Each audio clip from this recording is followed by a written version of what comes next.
Assalamualaikum warahmatullahi wabarakatuh. Jumpa lagi dengan Bumia di channel Belajar IPA Asik. Jadikan IPA lebih mudah dan menarik. Pada video kali ini kita akan belajar tentang gerak pada tumbuhan. Materi kelas 8 semester 1. Kali ini saya akan menggunakan buku siswa yang sudah dimiliki oleh peserta didik di rumah. Gerak pada tumbuhan. Pada pertemuan sebelumnya kita sudah belajar tentang gerak pada manusia, juga gerak pada hewan. Nah, apakah tumbuhan juga bergerak seperti kita manusia dan juga seperti hewan-hewan? Nah, pernahkah kalian menemukan tanaman putri malu? Seperti di gambar ini, tanaman putri malu bila disentuh, dia akan mengalami pergerakan, daunnya akan menutup. Nah, ini merupakan salah satu bukti bahwa tumbuhan juga bergerak. Nah, kita akan pelajari lebih lanjut tentang gerak pada tumbuhan ini. Kita buka bukunya lagi ya, ke halaman selanjutnya, tentang jenis-jenis gerak. Nah, berdasarkan asal datangnya rangsangan, gerak pada tumbuhan dibedakan menjadi 3. Ada gerak endonom, ada gerak higroskopis, dan gerak esionom. Yang pertama dulu ya, gerak endonom. Gerak endonom ini contohnya pada tanaman hidrilla. Tanaman hidrilla ini tanaman air ya. Apabila diambil daunnya kemudian diamati di bawah mikroskop, maka akan nampak ada gerakan titik-titik hijau ini, gerakan kloroplas yang bergerak memutar di dalam sel. Nah, gerak memutar ini disebut dengan gerak siklosis.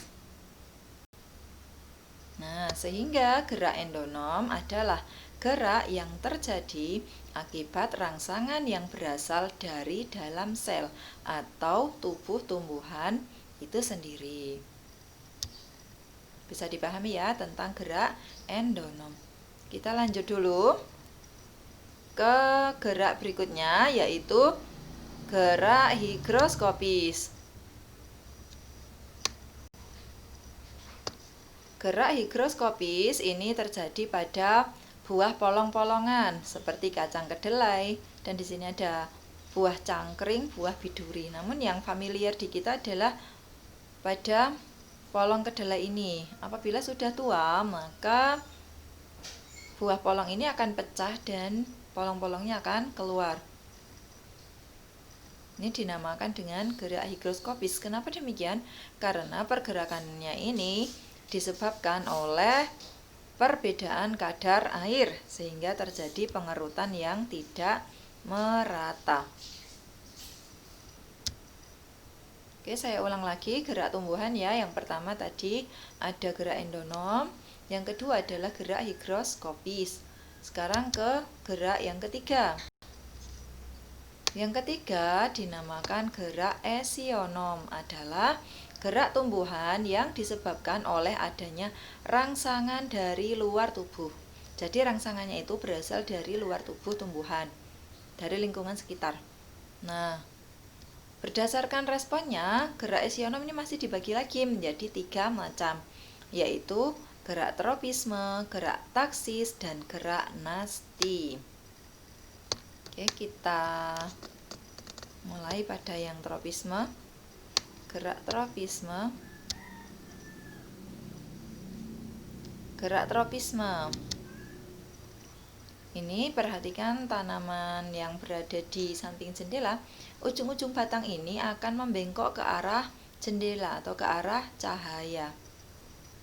Nah, ini dinamakan dengan gerak tropisme karena gerak tumbuhan, arah geraknya dipengaruhi oleh arah datangnya rangsangan. Kalau cahayanya di kiri, dia membengkok ke kiri, cahayanya di kanan, batang membengkok ke kanan. Nah, sehingga arah geraknya dipengaruhi oleh arah datangnya rangsang. Inilah yang dinamakan dengan gerak tropisme. Oke, bisa dimengerti ya. Gerak tropisme ada 5 macam. Ada fototropisme. Fototropisme ini bila rangsangan berupa cahaya, dari kata foto. fototropisme. Ini disebut juga dengan heliotropisme.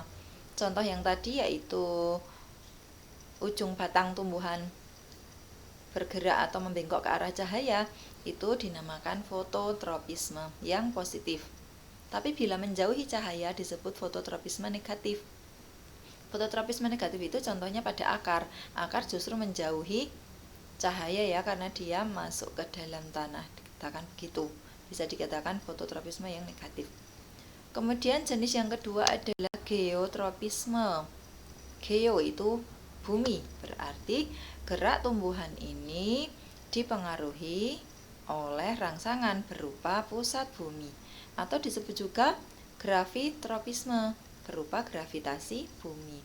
Sama, ini juga ada geotropisme positif, misalnya akar tadi, dan ada geotropisme negatif, ujung batang justru menjauhi pusat bumi. Ya, itu gerak tropisme. Yang pertama fototropisme dan yang kedua geotropisme. Kita lanjutkan yang ketiga adalah hidrotropisme. Hidro itu air, berarti gerak hidrotropisme ini merupakan gerak tropisme yang rangsangannya berupa sumber air. Contohnya adalah pertumbuhan akar yang menuju sumber air. Kalau kamu siram tanaman dari arah kanan terus setiap harinya, maka akar itu akan cenderung membelok ke kanan. Itu hidrotropisme. Kemudian masih ada lagi jenis tropisme yang berikutnya, yaitu tigmotropisme. Tigmotropisme ini apabila gerak tumbuhan ini dipengaruhi oleh sentuhan misalnya nih terjadi pada tanaman mentimun, kacang panjang, labu, anggur, markisa. Intinya yang punya sulur-sulur dan akan merambat di lanjarannya. Tergantung letak lanjarannya dia dalam membengkoknya atau gerak melilitnya tadi ya. Sehingga gerak tropisme ini merupakan gerak tumbuhan yang arah geraknya dipengaruhi oleh arah datangnya rangsang sentuhan. Itu tigmotropisme. Kemudian yang terakhir untuk tropisme adalah ini yang kelima, gerak kemotropisme, yaitu gerak tropisme yang dipengaruhi oleh zat kimia. Nah, kemotropisme. Di sini contohnya jatuhnya serbuk sari di kepala putik. Ya.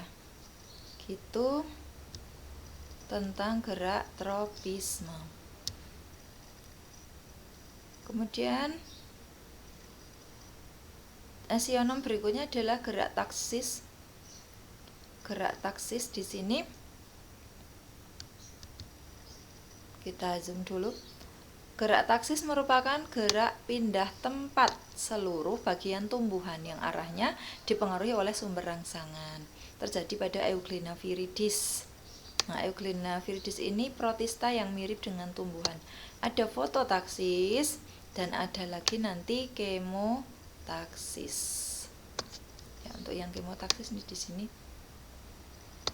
gerak spermatozoa tumbuhan lumut dan paku. Nah, ini termasuk kemotaksis. Kita lanjutkan pada jenis gerak yang ketiga untuk gerak esionom, ya, itu bernama gerak nasti. Gerak nasti.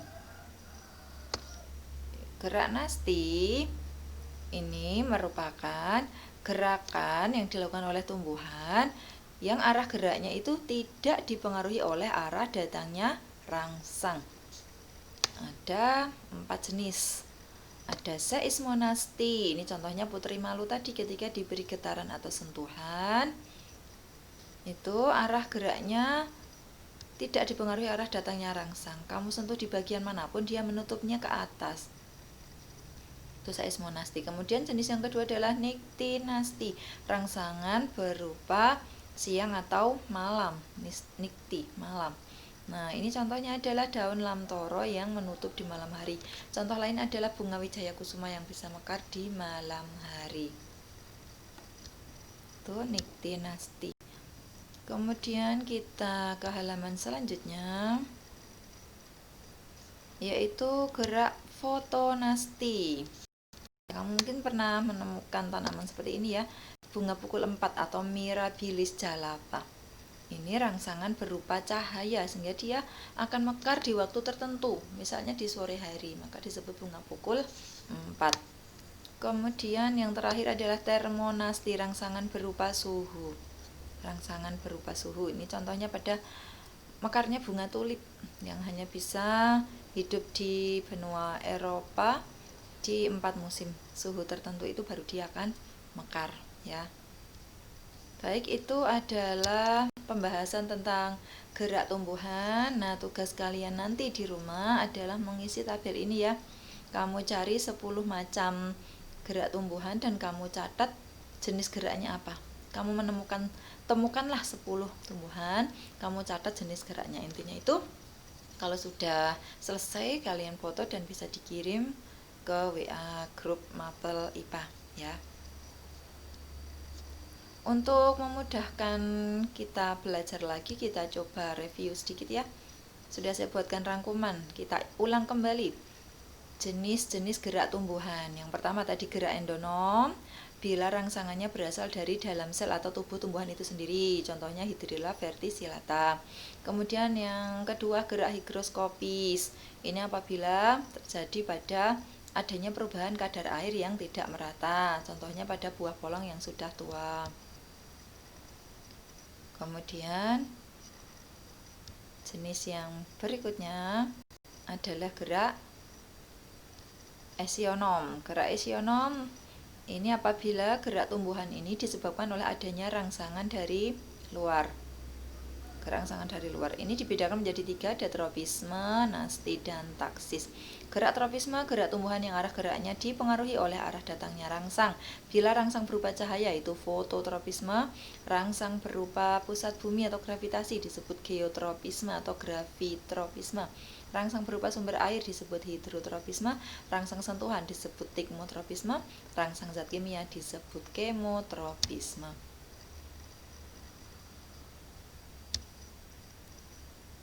Next, nasti.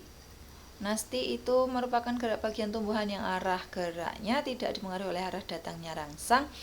Ini ada fotonasti bila rangsang cahaya, tikmonasti sentuhan, termonasti suhu, niktinasti siang malam. Contohnya bisa kalian lihat di sini. Kemudian gerak taksis, gerak pindah tempat seluruh bagian tumbuhan. Oke, itu pembahasan tentang materi gerak tumbuhan. Silahkan dibaca kembali buku siswanya dan dikerjakan tugasnya. Mohon maaf atas segala kekurangan. Sampai jumpa di pertemuan berikutnya. Wassalamualaikum warahmatullahi wabarakatuh.